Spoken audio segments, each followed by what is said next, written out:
नमस्कार, मैं हूं संजय शर्मा। आप देख रहे हैं 4 PM यूपी। जज साहब हैं, कुछ भी कह सकते हैं। अरविंद केजरीवाल ने सुनाई क्या संघ कि आप जज साहिबा, आप संघ के कार्यक्रमों में जाती हैं, तो कृपया करके मुझे ऐसे न्याय की उम्मीद नहीं है। आदेश दे दिए गए कि ये सारा वीडियो हटा दीजिए सोशल मीडिया से। कांग्रेस को चाहिए कि केजरीवाल से सब दुश्मनी भूल के इसकी सीडी बना के घर घर में पहुंचाए। पता चलना चाहिए कि जुडिशरी में किस तरह एक ऐसे संगठन के लोग, जिसके विश्व हिंदू परिषद और बजरंग दल जैसे लोग हैं जो हिंसा फैलाने में यकीन करते हैं, उनके यहाँ जज साहब जाते हैं। एक इलाहाबाद का जज था जो कठबुल्ला कह रहा था एक समुदाय विशेष को। ऐसे जजों को चिन्हित किया जाना चाहिए। अभय दवे जी से पूछा मैंने कि अब तो ट्रंप सरेंडर हो गए, बचा रहे चाह रहे हैं बस किसी तरह ईरान से पिंड छूट जाए। इन बातों का मतलब क्या है? और मोदी जी का ये दांव है कि दक्षिण के राज्य कमजोर कर दिए जाए, ये कहाँ तक पहुंचेगा? शानदार बातचीत है। अभय दुबे जी से आपसे रिक्वेस्ट है, चैनल को सब्सक्राइब करिएगा, ज्वाइन करिएगा। चलते हैं अभय दुबे जी के पास। 4 PM न्यूज नेटवर्क में बहुत बहुत स्वागत है अभय दुबे जी आपका। दक्षिण के राज्य बहुत बड़ी गलती कर गए जो उनको जीवन भर अब भुगतना पड़ेगा। दक्षिण के राज्यों ने जनसंख्या पर ध्यान नहीं दिया। सबको 10-10 20-20 बच्चे पैदा करना चाहिए था। जनसंख्या ज्यादा होती तो लोकसभा की सीटें ज्यादा होती। गलती कर गए वो। इस देश की जो सबसे बड़ी समस्या है जनसंख्या, उसमें उन्होंने नियंत्रण पाया है। थोड़ी आबादी कम रह गई उनकी। और भारतीय जनता पार्टी को लगा कि दक्षिण के राज्यों में उसकी दाल गलती नहीं है कभी भी, बड़ी बुरी तरह पिटती है वो, तो इनकी हैसियत ही खत्म कर दो।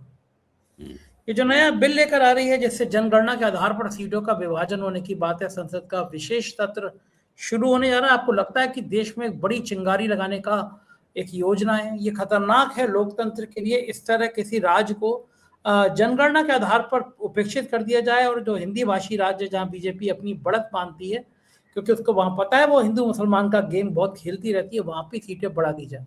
आपकी क्या टिप्पणी है इस पर? देखिए, आपने तो बिल्कुल सही जगह अपनी उंगली रखी है। जहां तक महिलाओं के आरक्षण का सवाल है, उसमें तो सदन को कुछ पास करना नहीं है, वो तो पहले से ही पास है। वो तो 2023 में पारित हो गया था, उस पर राष्ट्रपति ने दस्तखत भी कर दिए थे।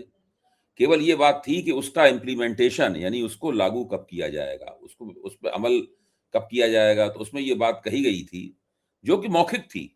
जो बात मौखिक थी, जो लिखित पढ़त में नहीं थी, वो ये थी कि जब नई जनगणना हो जाएगी और उस जनगणना के बाद में परिसीमन हो जाएगा, तो फिर उसके बाद में संसद में सीटें बढ़ जाएंगी और उसके बाद में महिलाओं को 33% आरक्षण दे दिया जाएगा।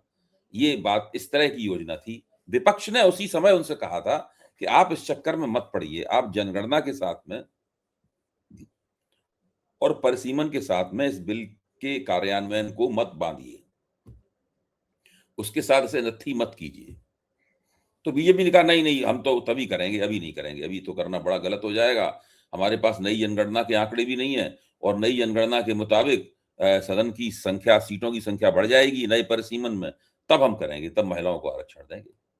तो इस प्रकार की एक बहस हुई थी, जिस बहस में भारतीय जनता पार्टी इस बात पर अड़ी रही, विपक्ष ये कहता रहा। अब उसके बाद में 2024 निकल गई, 2025 निकल गया, 2026 में भी 3 महीने निकल गए, चौथा महीना चल रहा है 2026 का। अचानक मोदी जी ने करवट बदली और मोदी जी ये कहने लगे कि वो तो बिल्कुल एकदम नारी शक्ति का बंधन अभियान करके मानेंगे।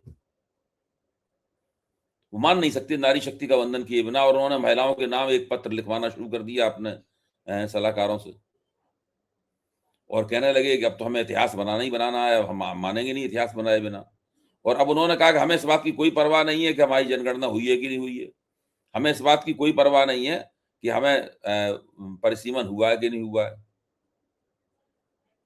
इसके बाद उन्होंने एक और दांव मारा, वो उन्होंने 3 विधेयक बनाए, और उन 3 विधेयकों में तेजी से, बिना कोई नया फार्मूला तैयार किए हुए, उन्होंने कहा कि परिसीमन कैसे किया जाएगा, और 2011 की जनगणना के आधार पर ही वो परिसीमन कराने की ऊपर तुल गए, और उसी के आधार पर वो महिलाओं को आरक्षण देने पर तुल गए। उन्होंने इस बात का इंतजार न करने का फैसला किया कि नई जनगणना जो हो रही है, जो कि जातिगत जनगणना है, उसका इंतजार न किया जाए। जबकि जनगणना कमिश्नर ने, जो जनगणना के जिम्मेदार हैं, उन्होंने कहा था कि हम अगले साल यानी 2027 के अंत तक आपको पूरी जनगणना करके दे देंगे। उसके बाद नया लोकसभा चुनाव तो 2029 में होना है, यानी पूरा 2028 का पूरा साल आपके पास पड़ा हुआ था। लेकिन मोदी जी को अचानक सूझा कि ये सब क्यों किया जाए, नारियों को उनका अधिकार तुरंत दिया जाए, चाहे कुछ हो जाए। और इसी तरह से उनका पूरा प्रचार तंत्र हरकत में आ गया, पूरा गोदी मीडिया हरकत में आ गया। सब जगह गोदी मीडिया पे अब तो ईरान की खबर भी नहीं दिखाई जा रही। ईरान की खबर ना के बराबर, ईरान की खबर संक्षिप्त समाचार में चली गई है। तो हम लोग दैनिक पत्रों में काम करते हैं, संक्षिप्त समाचार जाते थे उसमें, तो ईरान खाड़ी युद्ध की खबर अब संक्षिप्त समाचार है। मूल खबर जो है वो यही है, क्योंकि मालिक का आदेश है। तो आज विपक्ष ने भी अपनी मीटिंग की, विपक्ष ने कभी कहा, ये सवाल उठाया। इससे पहले सोनिया गांधी ने एक आर्टिकल लिखा, जो कि हिंदू में प्रकाशित हुआ आर्टिकल। उस आर्टिकल में भी सोनिया गांधी ने कहा कि महिलाओं को आरक्षण देने के प्रति हम प्रतिबद्ध हैं, और हमने ही राज्यसभा में इसका बिल पास करवाया था। तो उसमें वो तो वहां तो कोई सवाल ही पैदा नहीं होता है। लेकिन जो जल्दबाजी मचाई जा रही है, अभी विधानसभा के चुनाव चल रहे हैं, अभी तमिलनाडु में चुनाव प्रचार चल रहा है, अभी बंगाल में चुनाव प्रचार चल रहा है, अभी देश में जगह जगह मजदूरों के आंदोलन हो रहे हैं, खाड़ी युद्ध वहां पर चल रहा है। वहां पर इस सब के बीच में अचानक नरेंद्र मोदी, पता नहीं कौन सी जल्दबाजी आ गई, और उन्होंने आनन फानन में 3 नए विधेयक ड्राफ्ट कराए, और अभी एक दिन 24 घंटे पहले ही उन्होंने विधेयक दिए लोगों को। और ये संविधान संशोधन विधेयक है, एक ऐसे संविधान संशोधन विधेयक है, इसमें 2/3 बहुमत से होगा फैसला। ये भी सबको पता है कि अगर विपक्ष वोट नहीं देगा तो मोदी जी 2/3 बहुमत की जुगाड़ नहीं कर पाएंगे। अगर विपक्ष इन तय कर ले कि हम इन विधेयकों को हमें नहीं पास करने देना है, तो मोदी जी किसी कीमत पे नहीं पास करा सकते, क्योंकि 50 से ज्यादा सीटों का अंतर है। और मोदी जी ने विपक्ष को बुला के उनका समर्थन भी नहीं मांगा। समर्थन मांगा जाता तो वो पहले एक सर्वदलीय मीटिंग बुलाते, विपक्ष के नेताओं से अलग बुला के बात करते। ये सब भी कुछ नहीं किया गया। उन्होंने सीधा चैलेंज फेंक दिया है कि हम ये विधेयक रख रहे हैं सामने, आप इनको पास कीजिए, ताकि महिलाओं को तुरंत आरक्षण दिया जा सके। और अगर आप पास नहीं करेंगे तो फिर इसका मतलब ये होगा कि आप महिला आरक्षण को कार्यान्वित नहीं करना चाहते। इस प्रकार की उन्होंने राजनीति खेलनी शुरू कर दी। इससे आप अंदाज लगा लीजिए कि महिला आरक्षण विधेयक, महिलाओं को आरक्षण देने की आड़ में क्या खेल खेला जा रहा है। विपक्ष इसको भांप गया है, और विपक्ष ने मेरे ख्याल से मल्लिकार्जुन खड़गे ने मीटिंग के बाद ये स्पष्ट ही कर दिया है तकरीबन कि शायद विपक्ष इन विधेयकों पर जो मतदान होगा तो उसके अंदर समर्थन नहीं करेगा, और समर्थन नहीं करेगा तो ये बिल गिर जाएंगे। बिल गिर जाएंगे, वैसे ही भाजपा का प्रचार तंत्र इस काम में लग जाएगा कि विपक्ष जो है वो स्त्री विरोधी है, वो महिलाओं को जो आरक्षण नहीं देना चाहता, इस प्रकार का ये प्रचार करेंगे। फिर चुनाव में भी इस मुद्दे को उठाएंगे ताकि स्त्रियों की हमदर्दी जीत सकें। ये पूरा का पूरा दांव इस तरह का खेला जा रहा है। या विपक्ष इस दबाव में कि स्त्रियां नाराज हो जाएंगी, स्त्री वोटरों के सामने हम बदनाम हो जाएंगे, इनकी बात मानकर इनके विधेयकों को पास करवा दे।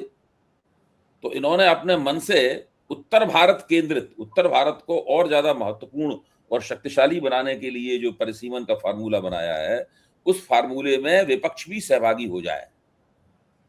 वो फार्मूला ये है कि मान लीजिए कि तमिलनाडु की सीटें 50 हो जाएं नए परिसीमन में, लेकिन उत्तर प्रदेश की सीटें फिर 120 हो जाएंगी। अभी भी उत्तर प्रदेश तमिलनाडु से आगे है, तब और ज्यादा आगे हो जाएगा। उत्तर प्रदेश का वेट जो है, वजन संसद में बहुत ज्यादा हो जाएगा। तो इस तरीके का पूरा प्रपंच रचा है। सबसे ज्यादा निगाह चंद्रबाबू नायडू पर है, उनका रुख क्या रहेगा अभय जी? चंद्रबाबू नायडू सरकार के साथ है अभी, आज की तारीख तक उन्होंने कहा है कि वो सरकार के साथ है। देखिए, केरल, कर्नाटक और तमिलनाडु, केरल, कर्नाटक, तमिलनाडु और तेलंगाना, ये पूरी तरीके से सरकार के खिलाफ है। लेकिन चंद्रबाबू नायडू ने कहा है कि वो इस मामले में सरकार का साथ देंगे। ये वही चंद्रबाबू नायडू हैं जिन्होंने अपील की थी कि महिलाओं को ज्यादा बच्चे पैदा करने चाहिए, वरना वो राजनीति की दौड़ में पिछड़ जाएंगे। आपको लगता है कि जनसंख्या नियंत्रण जो ख्वाब थे बड़े बड़े उन पर असर पड़ेगा? लोगों को लगेगा कि हमारे राज्य में बच्चे ज्यादा होते, जनसंख्या ज्यादा होती तो हमें ज्यादा सहभागिता मिलती? देखिए, ये तो खैर बाद में जब घटना होती है उसके बाद की सोचे जाने वाली बात है। जो साउथ के राज्य हैं, दक्षिण के राज्य हैं, उन्हें कभी नहीं इस बात के बारे में सोचा होगा कि उन्हें अच्छे काम का दंड भी मिल सकता है। इस काम के लिए उनकी प्रशंसा होती थी कि वो जनसंख्या नियंत्रण में योगदान दे रहे हैं, और वो राज्य आर्थिक दृष्टि से उत्तर भारत के कई राज्यों से आगे भी हैं। व्यवस्था की दृष्टि से, सुशासन की दृष्टि से, विकास की दृष्टि से आगे भी हैं वो। तो इस स्थिति ठीक बात में है। हाँ, उन्हें नहीं लगा था कि ये होगा, लेकिन अब जिस तरह से भारतीय जनता पार्टी का काम करने का तरीका है, उसमें तो कहीं भी वो किसी के भी पैर पे पैर रख सकती है। राष्ट्र का स्वार्थ, देश का स्वार्थ, समाज का स्वार्थ उसके लिए महत्वपूर्ण नहीं है। उसकी अपनी क्षुद्र राजनीति जो है, उसकी गोटी लाल होनी चाहिए। अगर वो कहीं से चुनाव नहीं जीतती है, तो उनके एमपी कम कर दो। ठीक बात है, बिल्कुल सही ये बात है। उधर एक बड़ी महत्वपूर्ण घटना मुझे बड़ी अजीब सी लगी कि अरविंद केजरीवाल ने कोर्ट में जज साहिबा के पसीने छुड़ा दिए। दलील थी कि आप संघ के कार्यक्रमों में लगातार भाग लेती हैं, मुझे उम्मीद नहीं है कि न्याय मिलेगा मुझसे। इसमें कौन सी गलत बात कह दी अरविंद केजरीवाल ने कोर्ट में? अगर कोई मुस्लिम लीग के किसी फंक्शन में, मुस्लिम धार्मिक किसी आयोजन में कोई जज चला जाता तो ये भक्त लोग हैं आसमान सिर पर उठा रहे थे। बिल्कुल। अरविंद केजरीवाल ने बाकायदा बहुत लॉजिक वाले तर्क दिए कि आप जिस तरह से संघ के कार्यक्रमों में जाती रही हैं, मुझे आपसे न्याय की उम्मीद नहीं है। हाई कोर्ट इतना तिरमिला गया कि पूरे देश में वायरल हो गई। और मैं तो अरविंद केजरीवाल की हिम्मत को दाद दूंगा कि कम से कम उन्हें एक्सपोज किया।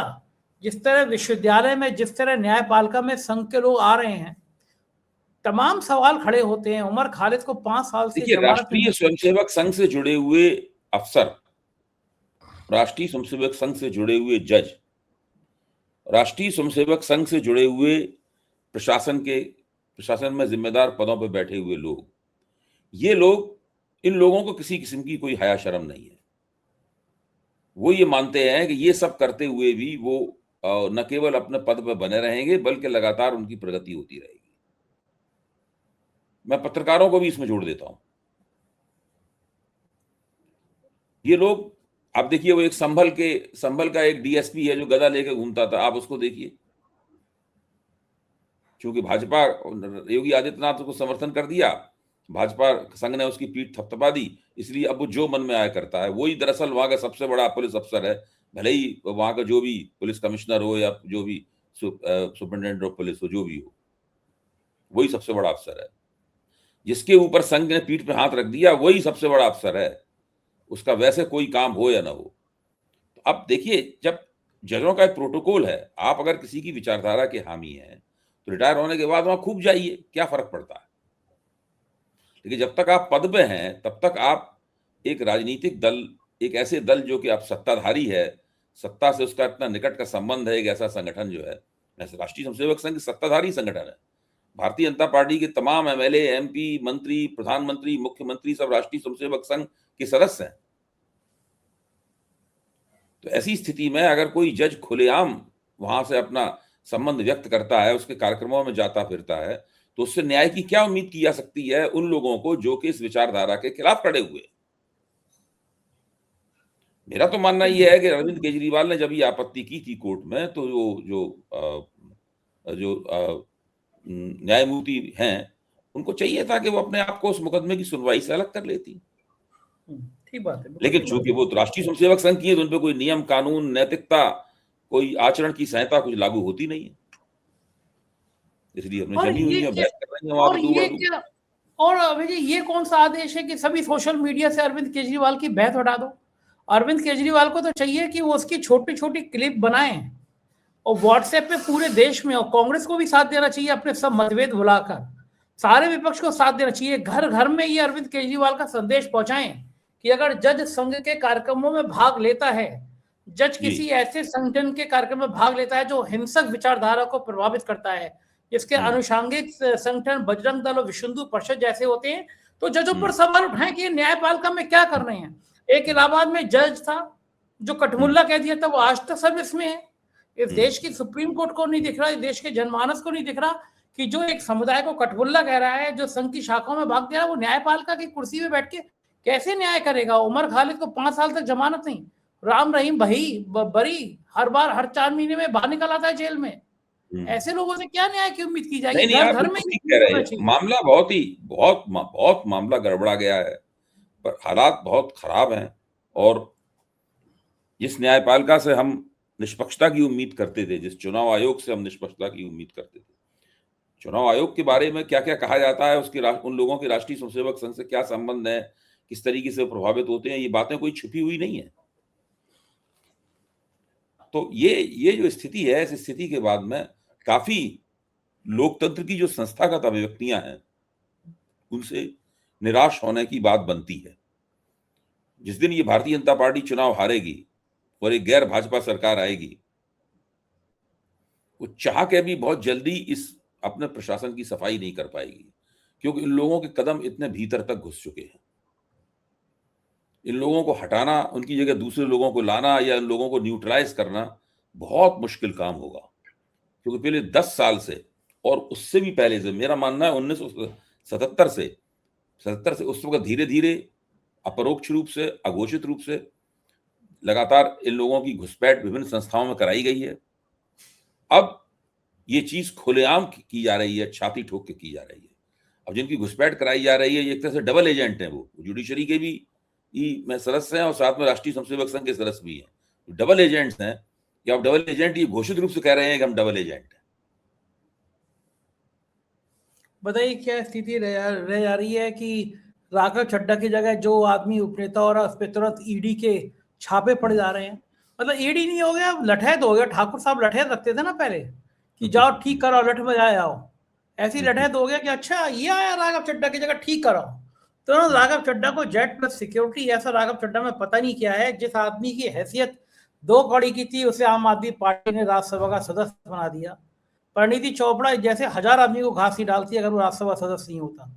जिस आदमी की इतनी हैसियत बना दी, वो भाजपा की गोद में जा बैठा और उसकी जगह बना उसके घर पे ईडी के छापे।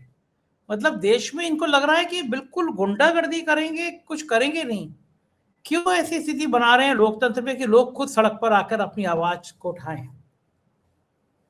मजदूरों ने तो शुरुआत कर दी है, किसानों ने पहले करी थी। किसान पहले कर चुके हैं शुरुआत, सिलसिला तो शुरू हो गया है। अब देखिए ये कहां तक पहुंचता है, क्योंकि देश में महंगाई का बम फूटने वाला है। छोटा मोटा नहीं, बहुत बड़ा बम फूटने वाला है महंगाई का।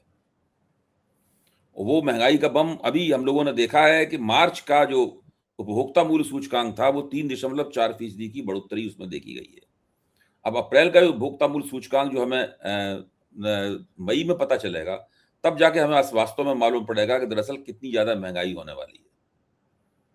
और ये महंगाई सारी दुनिया में होने वाली है, भारत में ऐसा नहीं केवल भारत में ही होगी, लेकिन भारत में बहुत ज्यादा होगी। इसका असर बहुत ज्यादा होगा, क्योंकि भारत की करीबन 88-89% आबादी जो है वो कम आमदनी वाली आबादी है, लो इनकम पॉपुलेशन है।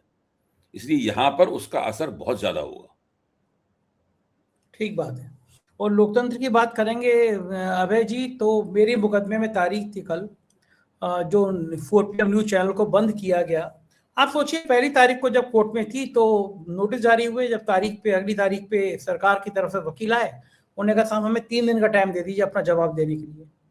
तारीख थी कल, और मेरी तरफ से कपिल सिब्बल साहब, मोहम्मद हैदर साहब, तला साहब हाजिर हुए। कपिल सिब्बल साहब तो जाने माने वकील है, उन्होंने तर्क दिया कि साहब देखिए एक नेशनल चैनल है, बंद कर दिया गया। सरकारी वकील है, वो कह रहे हैं कि साहब हमें 3 दिन का समय और दे दीजिए, हमें सबूत तलाशने हैं, अभी और सबूत तलाश रहे हैं। तो कपिल सिब्बल साहब ने, जज ने कहा हमारा भी यही मानना है, पहले आप आरोप सिद्ध बाद में करते हो, पहले कार्रवाई कर देते हो। भाई पहले सबूत तलाश कर लो, फिर मुकदमा, फिर चैनल बंद कर देते। पहले बंद कर दो, फिर सबूत तलाशो। यानी सरकार के पास कोई सबूत नहीं था। सरकारी वकील साहब फरमा रहे हैं कि साहब इन्होंने एपिस्टीन फाइल से जुड़े हुए कुछ तर्कहीन तथ्य पेश कर दिए। अब मुझे समझ में आया, जो मुझे डर था कि नब्ज जो थी ना, रावण की जान नाभि में थी, ये बात सबको पता थी। तो मेरा चैनल बंद हुआ तो मतलब एपिस्टीन फाइल थी। यानी चचा की कोठरी में एपिस्टीन नाम का कोई जिन्न है, जिससे चचा डर जाते हैं।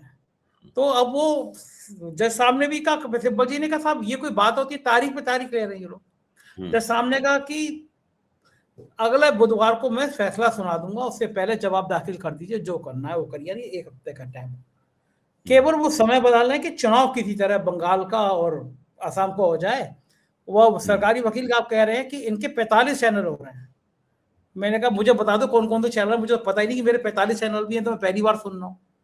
ऐसी सरकारी तैयारियां होती हैं चैनल को बंद करने की। मैंने तो कपिल सिब्बल साहब से रिक्वेस्ट करूंगा कि इन पे 50 लाख रुपए का मैं हर्जाना ठोकूं। भाई मेरे यहाँ 80-90 लोगों का स्टाफ है, सैलरी दे रहा हूँ, हर बार चैनल बंद करते हो, 2 बार बंद कर चुके हो।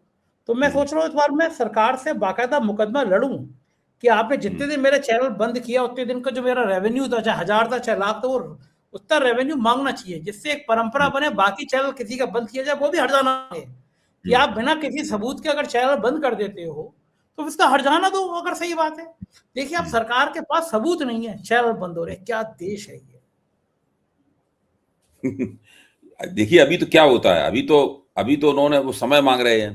पिछली बार उन्होंने सुनवाई होने से पहले ही चैनल खोल दिया था, इस बार वैसा नहीं करना चाहते होंगे, और कुछ कहने के लिए है नहीं, कुछ पेश करने के लिए है नहीं। इसीलिए अब सरकारी वकील कहता है कि भाई 3 दिन की मोहलत और दे दो, तो वो जानता है कि जज दे देगा 3 दिन की मोहलत, जज की तरफ से 3 दिन की मोहलत मिल जाएगी। 2 बार उन्होंने मोहलत ले ली है, तीसरी बार वो मुकदमा हार जाएंगे बाकायदा, मुझे तो पक्का यकीन है, कि उनके पास कुछ है ही नहीं इस बात का। भाई किसी के 45 चैनल हो गए, ये तो कोई अपराध नहीं है। हाँ 100 है भी, लेकिन मैं तो है ही नहीं ना। 45 मान लो 145 चैनल हो जाए, क्या ये अपराध है अपने आप? क्या ये कोई सीमा है कि भाई आप 145 चैनल नहीं चला सकते, आप 144 चला सकते? तो ये तो कोई बात ही नहीं रही। मेरे तो 17 चैनल है, 45 पता नहीं कहां से। और एप्स्टीन फाइल के बारे में सूचना देना या विश्लेषण करना या उसके बारे में कोई कयास भी लगाना, ये भी कोई अपराध नहीं है। कपिल सिब्बल जी ने कहा, कपिल सिब्बल जी ने कहा कि आप मंत्रालय की मीटिंग बुलाते हो, खुद भाग खड़े हो तो उसमें आते ही नहीं हो। मतलब मुझे बुलाए कि जूम मीटिंग होगी, खुद आए नहीं, डर के मारे। क्योंकि मैंने पिछली मीटिंग में कहा था भाई हमने जो एप्स्टीन पे बोला सब सुब्रमण्यम स्वामी के आरोप है, तुम्हारी पार्टी का एमपी है, तुम उससे पूछो हमारा चैनल क्यों बंद कर रहे हो। नहीं, दूसरे मुझे तो पक्का यकीन है कि केवल आपको हैरेस करने के लिए, तंग करने के लिए और दूसरों के सामने एक नजीर पेश करने के लिए हम ये भी कर सकते हैं, ये काम किया गया है। इसके अलावा और कुछ भी नहीं किया गया। और चूंकि सरकार के पास बहुत ताकत होती है, सरकार को सजा तो दी नहीं जा सकती। ज्यादा सरकार की कोर्ट कभी नाराज होता है तो सरकार की निंदा कर देता है, उसके खिलाफ स्ट्रक्चर पास कर देता है, इसके अलावा और कुछ नहीं होता है। जब बहुत ज्यादा होगा सरकार, कोर्ट एक दो विपरीत टिप्पणियां कर देगा, सरकार पर क्या असर पड़ता है विपरीत टिप्पणियों का? अखबार में खबर छप जाएगी, हम लोग थोड़ी बल्ले बल्ले कर लेंगे अपनी, वो उनके ऊपर कोई असर नहीं पड़ेगा, वो फिर से वही हरकत करते हुए नजर आएंगे। अबे जी मेरी तो समझ में नहीं आता, ईओडब्ल्यू की जांच होगी तो मेरी होगी, 6 इंस्पेक्टरों टीम मेरी बनेगी, मकान मेरा खाली होगा, ऑफिस पे हमला मेरा होगा, इनकम टैक्स की स्कूटी मेरी होगी, ईडी को चिट्ठी मेरी लिखी जाएगी, 3 बार मेरा चैनल बंद होगा। तो मैं क्या, वो एक लाइनें है ना कि हर इम्तिहान के लिए ऐसा लगता है जिंदगी को मेरा पता याद है, तो मैं ही क्यों बली का बकरा बनता हूँ हर बार, कोई और क्यों नहीं बनता है? मेरी समझ में ये नहीं आता, मेरा कौन सा ग्रह नक्षत्र है बार बार मुझ पर ऐसे डंडा बरसाने लगते हैं। मैं तो मस्त मौला आदमी। नहीं, मैंने तो हमेशा कहा है कि आपका प्लेटफॉर्म जो है बहुत प्रभावशाली प्लेटफॉर्म हो गया है। वो आपने अपने परिश्रम से, अपनी लगन से, अपने अध्यवसाय से इसको किया है, बड़ा बनाया है। आपकी एक खास तरह की शैली है जिसकी वजह से वो जो लोगों में लोकप्रिय भी है। आपके प्रशंसक यहाँ से लेके अमेरिका तक दूर दूर तक फैले हुए हैं। तो ऐसी स्थिति में जब वो आपके ऊपर हमला करते हैं तो वो पूरे सोशल मीडिया में कि उन चैनलों को जो कि सरकार के आलोचक चैनल हैं उनके सामने एक नजीर पेश करना चाहते हैं। अगर वो कोई छोटे मोटे किसी चैनल पे आक्रमण करेंगे तो उसकी कोई खबर नहीं बनेगी, इसलिए वो आपको तंग कर रहे हैं। मेरे ख्याल से ये भी इससे आपकी स्थिति और मजबूत होगी, कर लें या और पहले तंग से हो जैसे रही हो। कर लें और तंग जैसे अमेरिका ईरान को कर रहा है, आखिर में अमेरिका ही डर गया। क्या लग रहा है आपको, अमेरिका भी डरा रहेगा अभय जी? क्या कुछ नहीं, अमेरिका का तो डोनाल्ड ट्रंप की तो हर चाल फ्लॉप है। अब तो खुद कहने लगे कि पाकिस्तान में 2-3 दिन के अंदर फिर बातचीत शुरू करेंगे, हमारी टीम पाकिस्तान जाने को तैयार है। अब तो कह रहे हमारी टीम पाकिस्तान जाने को तैयार है। कल तक तो वो कह रहे थे कि हम बड़े हमले करेंगे, हम दहला देंगे, हम होर्मुज को अपनी तरफ से ईरान के बंदरगाहों को बंद कर देंगे। कुछ नहीं हुआ उसके अंदर। फ्लॉप हो गई थी ईरान सारी। ईरान ने हवा निकाल दी पूरी तरह से चचा ट्रम्प की। बिल्कुल बिल्कुल। ये पाकिस्तान तो खामखा में ब्रांड बनता चला जा रहा है। दोबारा सुनने में आया ट्रम्प भी जाने वाले पाकिस्तान को फायदा ही पाकिस्तान। फायदा है, पाकिस्तान को फायदा ही फायदा है। अच्छा, ट्रम्प भी बचे हैं, मोदी जी को फोन कर लेते हैं और बिरयानी खाने पाकिस्तान चले जाते हैं। देखिए, ट्रम्प तो रोज 10-20 नेताओं को फोन करते हैं। ये करीबन 67 नेताओं को देश के फोन कर चुके हैं दुनिया के, ट्रम्प जब से नोएडा के अभय जी ये नोएडा के एंकरनियां नाच रहे हैं, मोदी जी को फोन आ गया, मोदी जी को फोन आ गया, तो ये क्यों नाच रहे हैं? हाँ, पता नहीं, मोदी ट्रम्प के फोन करने से मोदी जी की सारी समस्याएं हल हो जाएंगी। वो उन्हें लगता है कि ट्रम्प अगर मोहर लगा देंगे, मान्यता दे देंगे, तो मोदी जी की औकात बढ़ जाएगी, है कि नहीं? तो वो उन्हें कोई मौका चाहिए इस प्रकार कहने का। वस्तुस्थिति यह है कि करीबन 67 नेताओं को ट्रम्प फोन कर चुके हैं, लेकिन और उसी में मोदी जी भी शामिल है। कोई ऐसी खास बात नहीं है उनका फोन करना। सही बात है, यहाँ पे वो खामखा में ब्रांडने के लिए पड़े हैं। बहुत बहुत शुक्रिया अभय जी, आपने मुझे समय दिया, बातचीत की। Thank you sir. ये थे अभय दुबे जी। और मैं फिर कहूंगा कि गंभीरता पूर्वक सोचिए, कोई जज ऐसा कैसे कर सकता है? वो संविधान की सबसे बड़ा हितैषी होता है, वो किसी ऐसे कम्युनल संगठन में कैसे जा सकता है जो एक विचारधारा, उग्र विचारधारा का प्रतिनिधित्व करता है? कल को कोई जज मुस्लिम लीग के किसी फंक्शन में चले जाए तो ये भक्त छाती पीट पीट के रो के ढेर कर देंगे। कैसे कोई जज संघ की शाखा में जा सकता है? अरविंद केजरीवाल ने जो काम किया वो काबिले तारीफ है। आप क्या सोचते हैं? कमेंट करके जरूर बताइएगा कि ऐसे लोगों का चरित्र सामने आना चाहिए जो संघ की शाखाओं में जाते हैं, एक समुदाय को कठबुल्ला कहते हैं और तब भी जज बने रहते हैं। मुझे आपकी राय का इंतजार रहेगा। शुक्रिया, थैंक यू।